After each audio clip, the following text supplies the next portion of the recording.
പവിത്രം സീരിയലിൻ്റെ പുതിയ വിശേഷത്തിലേക്ക് എല്ലാവർക്കും സ്വാഗതം. എന്തൊക്കെ പറഞ്ഞാലും 2ാം സീസണിൻ്റെ തുടക്കം തന്നെ അടിപൊളിയാണ് കേട്ടോ. ശരിക്കും ഒരു മൂവി പോലെ തോന്നി. 5 എപ്പിസോഡുകൾ ഒരുമിച്ചാണ് അവർ അപ്ലോഡ് ചെയ്തിരിക്കുന്നത്. ആദ്യത്തെ സീൻ കാണിക്കുന്നത് വേദയും വിക്രമും പിരിയുന്ന സീനോടെയാണ്. വിക്രമിനെ പോലീസ് ജീപ്പിൽ കൊണ്ടുപോകുന്നതും വേദ എങ്ങോട്ടെന്നില്ലാത്ത തൻ്റെ യാത്ര ആരംഭിക്കുന്നതും രണ്ടുപേരുടെയും വണ്ടികൾ അടുത്തടുത്ത് വന്നിട്ടും രണ്ടുപേരും തമ്മിൽ കാണാതെ അകന്നു പോകുന്നതുമാണ്. അതിനു മുമ്പ് നിങ്ങൾ എൻ്റെ ഈ ചാനൽ സബ്സ്ക്രൈബ് ചെയ്യാതെ കാണുന്നവരുണ്ടെങ്കിൽ ഒന്ന് സബ്സ്ക്രൈബ് ചെയ്ത് സപ്പോർട്ട് ചെയ്യണേ. അതുപോലെ വീഡിയോയ്ക്ക് ഹൈപ്പ് ചെയ്യാനും ലൈക്ക് ചെയ്യാനും മറക്കരുത്. ആദ്യം കാണിക്കുന്നത് സിറ്റി കമ്മീഷണർ തരുണിനെയും ഭാര്യയെയും കാണിച്ചുകൊണ്ടാണ്. ഡൽഹിയിലാണ് കേട്ടോ, അതായത് നമ്മുടെ വേദയുടെ സ്ഥലത്ത്. തരുൺ ACP ആണെങ്കിലും അയാൾക്ക് പോലീസ് പ്രൊട്ടക്ഷൻ ഉണ്ട് കേട്ടോ. കാരണം മുഖം നോക്കാതെ ആക്ഷൻ എടുക്കുന്ന എല്ലാവർക്കും ഭീഷണി ഉണ്ടാകുമല്ലോ. തരുണിൻ്റെ ഭാര്യ ഗർഭിണിയാണ് കേട്ടോ. അതിനവർ പർച്ചേസിന് ഇറങ്ങിയതാണ്. നമ്മുടെ കൂടെ ഇങ്ങനെ സെക്യൂരിറ്റിക്ക് ആളുകൾ വരുന്നുണ്ടെങ്കിൽ ഞാനില്ല എന്ന് തരുണിൻ്റെ വൈഫ് രാധ പറയുകയാണ് കേട്ടോ. അങ്ങനെ തരുൺ കൂടെയുള്ള പോലീസുകാരെ അവിടെ പുറത്ത് നിർത്തിയിട്ട് അവർ മാളിലേക്ക് കയറും. 2 വയസ്സ് 3 വയസ്സ് 4 വയസ്സ് അങ്ങനെയുള്ള കുട്ടി ഉടുപ്പുകളും കളിപ്പാട്ടങ്ങളും ഒക്കെ രാധ എടുക്കുന്നുണ്ട് കേട്ടോ. ഇത് കണ്ടിട്ട് അവളെ ഓരോന്നും പറഞ്ഞ് തരുൺ കളിയാക്കുന്നുമുണ്ട്. അപ്പോഴാണ് തൻ്റെ നീക്കങ്ങൾ പലയിടത്തു നിന്നുമായി വീക്ഷിക്കുന്ന ഗുണ്ടകളെ തരുണിൻ്റെ ശ്രദ്ധയിൽപ്പെടുന്നത്.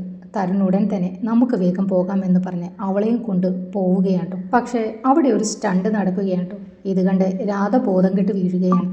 അവളെ കണ്ടതും തരുൺ ഗുണ്ടകളെ വിട്ട് അവളുടെ അടുത്തേക്ക് ചെല്ലുമ്പോൾ ഗുണ്ടകൾ അവിടെ നിന്നും ഓടിപ്പോകും. ഉടനെ അവളെ ഹോസ്പിറ്റലിൽ അഡ്മിറ്റ് ചെയ്യുകയാണ്. പിന്നീട് 9 മാസം മുമ്പത്തെ കാണിക്കുകയാണ്. വേദ ട്രെയിൻ ഇറങ്ങി അവളുടെ കൂട്ടുകാരിയുടെ ഫ്ലാറ്റിലെത്തുകയാണ്. കൂട്ടുകാരിയോട് നടന്നതെല്ലാം അവൾ പറയുകയാണ്. ആദ്യം കണ്ട ട്രെയിൻ ഡൽഹിയിലേക്കുള്ളതായിരുന്നു. അവൾ അതിലേക്ക് കയറി. അങ്ങനെയാണ് ശ്രേയ എന്ന കൂട്ടുകാരിയുടെ അടുത്തെത്തുന്നത്. എന്തെങ്കിലും ഒരു ജോലി സംഘടിപ്പിച്ച് എൻ്റെ കുട്ടിയെ പ്രസവിച്ച് അവളെ വളർത്തണം. എൻ്റെ വിക്രം പുറത്തു വരുമ്പോൾ അവൻ്റെ കുഞ്ഞുമായി അവൻ അരികിൽ ഞാനുണ്ടാകണം എന്ന് ശ്രേയയോട് വേദ പറയുകയാട്ടോ. പിന്നീട് വേദയുടെയും ജയിലിൽ കിടക്കുന്ന വിക്രമിൻ്റെയും അതാത് ദിവസത്തെ ജീവിതം കാണിക്കുകയാട്ടോ. ഒടുവിൽ ഒരു കോൾ സെൻറ്ററിൽ വേദയ്ക്ക് ജോലി കിട്ടുകയാണ്. ഇതിനിടയിൽ വിക്രമിനെ അച്ഛനും അമ്മയും ജയിലിൽ ചെന്ന് കാണുന്നുണ്ട്. വേദ എവിടെ, എന്നെ കാണാൻ വരുന്നില്ലല്ലോ എന്നൊക്കെ അവൻ അവരോട് ചോദിക്കുന്നുണ്ട്. പിന്നീട് ന്യൂസിലൂടെ വിക്രമിന് ജീവപര്യന്തം തടവിന് ശിക്ഷിച്ച വാർത്തയ്ക്ക് വേദ കാണുന്നുണ്ടായിരുന്നു. അതേസമയം കമലക്കാണെങ്കിൽ 2 പേരുടെയും വേർപാട് താങ്ങാൻ കഴിയുന്നതിനപ്പുറമായിരുന്നു. വേദനയോടെയാണെങ്കിലും മാഷിന് ഇതൊക്കെ കണ്ടു നിൽക്കാനേ സാധിച്ചുള്ളൂ. ഇതിനിടയിൽ വേദയും ശ്രേയയും കൂടി പുറത്തിറങ്ങി ഒന്ന് എൻജോയ് ചെയ്യുന്ന സമയത്ത് യൂട്യൂബ് റീൽസ് എടുക്കുന്ന കുറച്ച് പെൺകുട്ടികൾ ചെല്ലുന്നുണ്ട്. അവർ റീൽസ് എടുക്കുന്ന ആ വീഡിയോയിൽ വേദയും കാണുന്നുണ്ട് കേട്ടോ. അവരും ആ റീൽ എടുക്കുന്നത് കാണുന്നുണ്ടെങ്കിലും പിന്നീട് അതിലൊരു ചതി ഒളിച്ചിരിക്കുന്നത് അവർ അറിയുന്നില്ലായിരുന്നു. കമലക്കാണെങ്കിൽ എപ്പോഴും മരണത്തെക്കുറിച്ചുള്ള ചിന്ത മാത്രമാണ് കേട്ടോ. മാഷാണെങ്കിൽ അവരുടെ പുറകെ നടന്ന് മരുന്ന് കൊടുക്കുകയും ഒക്കെ ചെയ്യുന്നുണ്ട്. അപ്പോഴും സുധാകരൻ മാഷൻ പറയുന്നത് നോക്കിക്കോ, ഒരിക്കൽ അവർ 2 പേരും ഈ വീട്ടിൽ വരും കമൽ.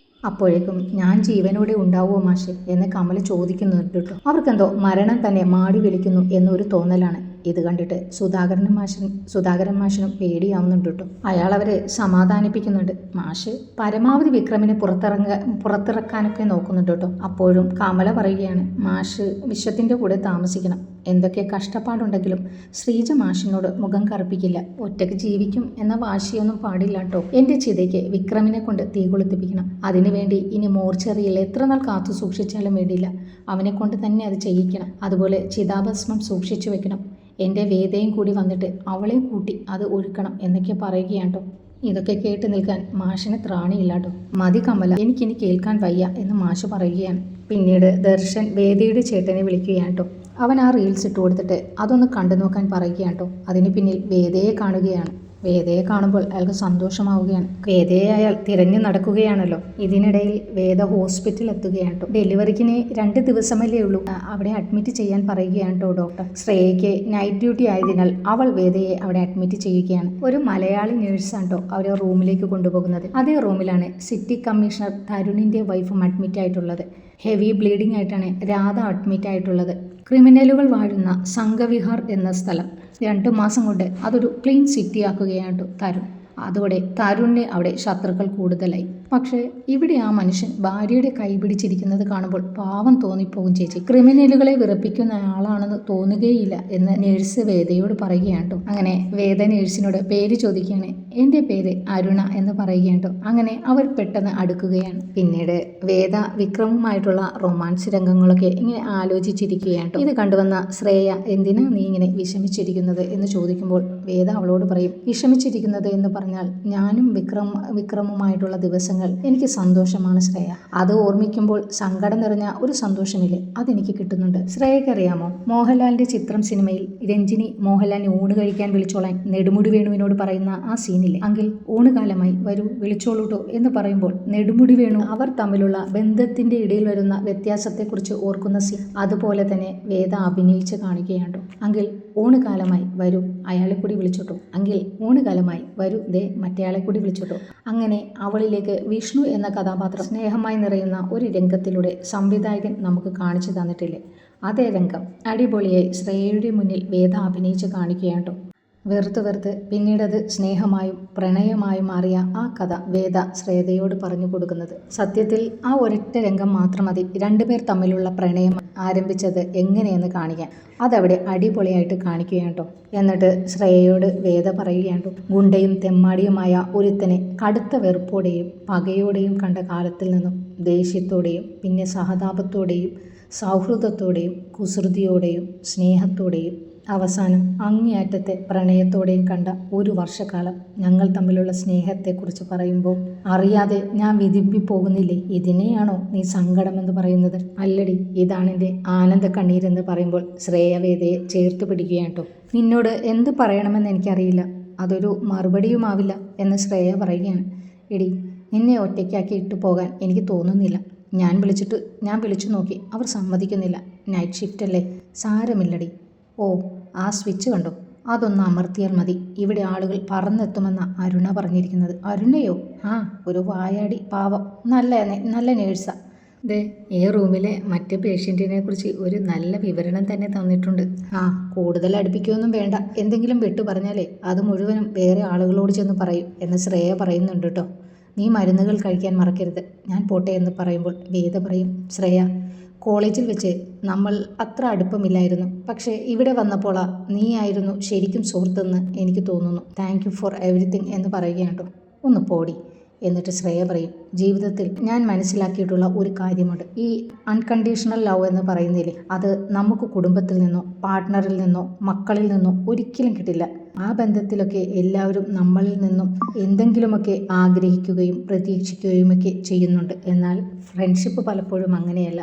റിയൽ ഫ്രണ്ട്ഷിപ്പ് നമ്മളിൽ നിന്നും ഒന്നും ആഗ്രഹിക്കില്ല, അവരുടെ വേണ്ടപ്പെട്ട സാഹചര്യങ്ങളിൽ നമ്മളൊരു സാന്നിധ്യമായിട്ടുണ്ടായാൽ മതി എന്ന് പറഞ്ഞ് ശ്രേയ പോവുകയാണ് കേട്ടോ. ഒരു കർട്ടനിട്ട് മറിച്ചിട്ടുള്ള ഒരു റൂമിൽ 2 പേഷ്യൻറ്റിനാണ് കൊടുത്തേക്കുന്നത്. അപ്പോൾ വേദ അടുത്ത റൂമിൽ നിന്ന് കരയുന്ന തരുണിൻ്റെ അമ്മയെ കാണുകയാണ് കേട്ടോ. കർട്ടനിടയിലൂടെ വേദ നോക്കുന്നത് കണ്ട് അവളുടെ അടുത്തേക്ക് ചെന്ന് പുതിയ അഡ്മിഷൻ ആണോ എന്ന് ഹിന്ദിയിൽ അവർ ചോദിക്കുകയാണ്. ഞാൻ മലയാളിയാണെന്ന് വേദ പറയുകയാണ് കേട്ടോ. നാട്ടിൽ എവിടെയാ എന്ന് അവർ വേദയോട് ചോദിക്കുമ്പോൾ തിരുവനന്തപുരം എന്ന് പറയുകയാണ്. ഞാൻ കൊട്ടാരക്കരയാണ്, ആ സ്ത്രീ പറയും. എന്നിട്ട് കൂടെ ആരുമില്ലേ എന്ന് അവർ ചോദിക്കും. ആ, ഒരു ഫ്രണ്ട് ഉണ്ടായിരുന്നു, അവൾ ഇപ്പോൾ പുറത്തേക്ക് പോയി. അതല്ല, ഹസ്ബൻഡ് അങ്ങനെ ആരുമില്ലേ എന്ന് ചോദിക്കുകയാണ്. എന്നിട്ട് അവർ തന്നെ ഹസ്ബൻഡ് പുറത്തായിരിക്കുമല്ലേ എന്ന് പറയുകയാണ് കേട്ടോ. അതെ എന്ന് വേദ പറയും. വേദ അവരോട് ഇരിക്കാൻ പറയും. അപ്പോൾ അവർ പറയും, അപ്പുറത്ത് കിടക്കുന്ന പേഷ്യൻ്റ് എൻ്റെ മരുമകളാണ് രാധിക. സോറി, ഞാൻ രാധ എന്നാണ് നേരത്തെ പറഞ്ഞത്. കുറച്ച് കോംപ്ലിക്കേറ്റഡ് ആണ്, ബ്ലീഡിങ് ഇപ്പോൾ കുറച്ചൊക്കെ കൺട്രോൾ ആയിട്ടുണ്ട്. 8 മാസമാണ് അവൾക്ക്. ഓപ്പറേഷൻ നടത്തി കുഞ്ഞിനെ എടുക്കണമെന്നാണ് ഡോക്ടർമാർ പറയുന്നത്. എന്തൊക്കെ കുഴപ്പമുണ്ട് പോലും. രാധികയുടെ മുൻപിൽ ഞാൻ ധൈര്യമൊക്കെ കാണിച്ച് പിടിച്ചു നിന്നു. പക്ഷേ മുറിയിലേക്ക് വന്നപ്പോൾ എനിക്കങ്ങ് പിടിച്ചു നിൽക്കാൻ പറ്റിയില്ല. ഒറ്റയ്ക്കാവുമ്പോഴാണല്ലോ നമുക്ക് പിടിച്ചു നിൽക്കാൻ പറ്റാതാകുന്നത്. ഇതൊക്കെ കേട്ടിട്ട് വല്ലാതാവുകയാണ് കേട്ടോ. കാരണം ആ ഒറ്റപ്പെടൽ അതവൾ അനുഭവിക്കുന്നുണ്ടല്ലോ. പിന്നീട് വേദയുടെ ചേട്ടനെയാണ് കേട്ടോ കാണിക്കുന്നത്. ഡൽഹി നഗരത്തിൽ അവൾ എവിടെയോ ഉണ്ട്. എത്ര കഷ്ടപ്പെട്ടിട്ടായാലും അവളെ കണ്ടെത്തണം. അവിടെ എൻ്റെ ആളുകൾ നിങ്ങളെ സഹായിക്കും. ഈ ഒരവസ്ഥയിൽ ഏതെങ്കിലും ഒരു ആശുപത്രിയിൽ അവൾ പോവാതിരിക്കില്ല. അതായിരിക്കണം ആദ്യത്തെ ടാർജറ്റ്. ഗൈനക്കോളജിക്കൽ വിഭാഗത്തിൽ ഇങ്ങനെ ഒരു സ്ത്രീ ചെന്നിട്ടുണ്ടോ എന്ന് നോക്കണം. കറക്റ്റായിട്ടുള്ള പേര് കൊടുത്ത് കാണാൻ വഴിയില്ല. അതുകൊണ്ട് നേരിട്ട് കണ്ട് ഉറപ്പാക്കണം എന്ന് പറയുകയാണ് കേട്ടോ.